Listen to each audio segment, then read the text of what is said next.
My dad was a mechanic. I always had an interest for cars and kind of just wanted to take it to the next level. After getting out of the military, I realized that it was something that I really wanted to pursue. And I went through a bunch of different other programs, just basically seeing what they had to offer. And UTI looked, to be one of the better ones. They stood out most to me, and that's where I decided to go, and that's what drew me to where I'm at now. When I finally got in touch with UTI, they said that the GI Bill, would cover basically everything that I was going to go to school for.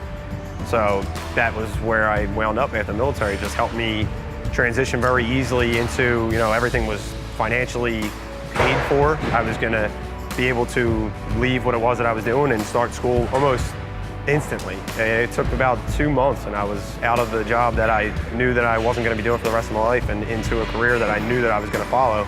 That would be something that I would do forever. Being in the Marine Corps, I spent most of my time in Okinawa, Japan. So I was overseas pretty much my whole tour. And when I came back here, I was under the impression that, being in the military, everything was going to be pretty much handed to me. And unfortunately, it was a reality check when that didn't happen. And as I tried to apply for different state jobs, and it was a little bit difficult, I had to find, a solution of what I was going to do, because I was getting, I needed a real job. I needed a career.